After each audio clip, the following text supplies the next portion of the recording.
all the things that you've been talking about, and the question that I've had forever, and where the compulsion to help, the non-attachment, the dharma, how do you know what you're responsible for and what you're not responsible for? Okay. These are potent questions, see? Books cannot answer. And I'm giving spontaneous answer. Does it make sense? Okay.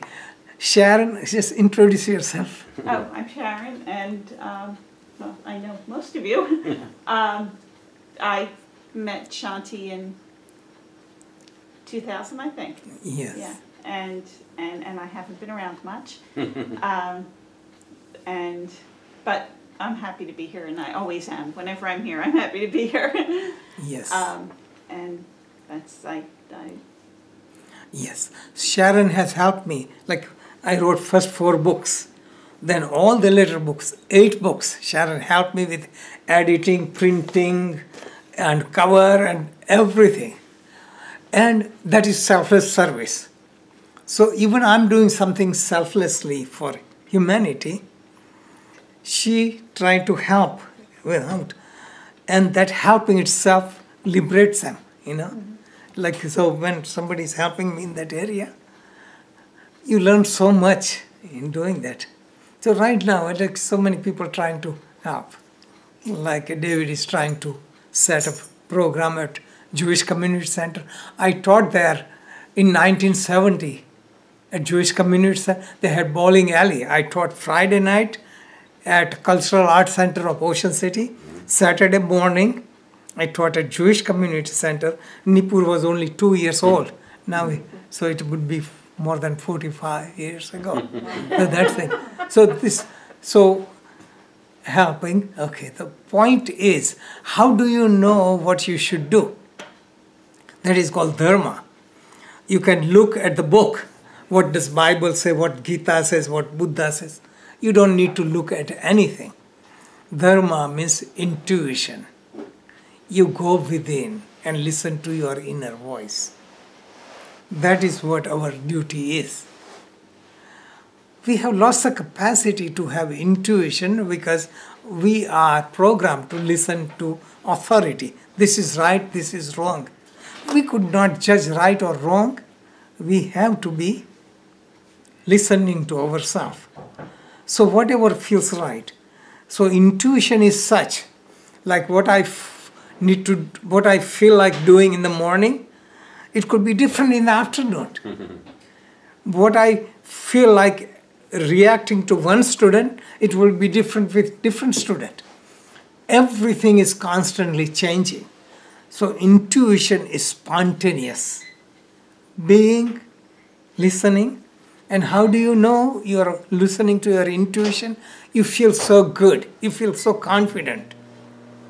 If you are, suppose, doing a venture in some business, and logically there is no chance of succeeding. People say you will go wrong. All the authorities you listen, they say you are wrong. But you have deep drive, you want to do it. That is intuition. You do it, you become successful. See, this is intuition. Okay. I feel like I wait my whole life for the intuition, and I know the feeling. I know the feeling of, okay, that's it. It's time to move. I feel like I wait my whole life for those moments of clarity, and they're just so few and far between. And the rest of the time, I'm just kind of spinning my wheels, trying to do this, and trying to take care of too many things that I've accepted as my responsibilities that just don't feel, they're not done really with love, maybe a little bit, but they're just what I feel that I need to do to satisfy this and satisfy that and pay the bills and and then you'll get that spark of, okay, this is the thing to do. And then you do that and you're done, and then it's just forever until that happens again. Yes. This is a very good question. So even little intuition comes to you, jump on it. Okay? Mm-hmm. So this is what I say. People do like pendulum. I talk about all the time. To be, not to be. Instead, jump. If you fail, you learn a lesson. Okay, that's the thing. Most fundamental thing is simplify your life. Simplify. In this first book on meditation I wrote, 1981, it was reprinted. Some of the fundamental guidance, and they are control sense organs, just like seeing, hearing, tasting, touching, smelling. Can you see how people are distracted? They say, I don't have clarity, or I don't have peace, because control sense organs. Simplify life. What is simplify? All the description here. Simplify means get rid of things. That is the beginning. Okay? Then simplify your social life. Simplify your attachment. Just this is simplification. Simplification is letting go of everything other than your true self. That is simplicity. So beginning is material life. Just get rid of all the things. People have so many things and they're slave to them. Own the things that you can control. So we stop owning anything we don't use. Anything controls you, get rid of it. Like say anything you get some benefit, but disadvantage are more. Like somebody had a boat in Ocean City. He was living in Philadelphia. And then boat. I said, how many times did you use the boat? 3 or 4 times. And because of that, he had to pay for maintenance and all this. I said, why don't you rent the boat when you want? You don't have to worry about it. Just simplicity. I'm just giving you idea.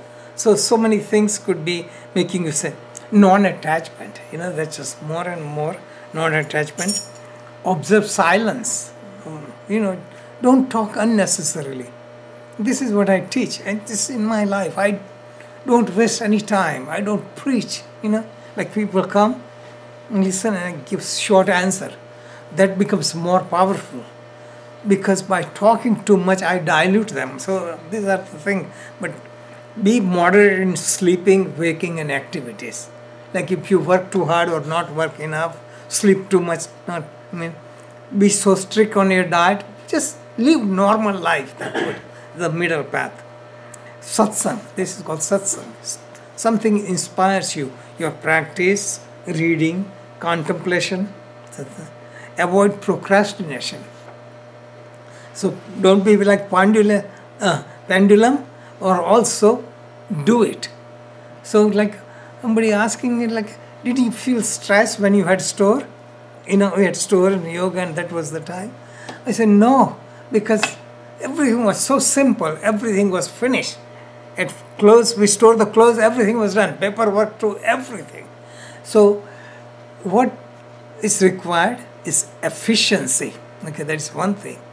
Another cause of stress. What is the main cause of stress? There are 3 causes. One is financial. You have not enough money. Okay, right? Other thing, you don't have enough time. And you don't have enough energy. So I preserve them. So that means that you have surplus. Then you can meditate. So avoid procrastination. Charity, be generous. Don't be stingy. Don't be self-centered. Do for others. So many times people try to bargain. They say, what is your interest? You want to cheap yoga? Or you want to real? Go to the classes. Also, friends, proper environments, job, lifestyle, and a regular practice.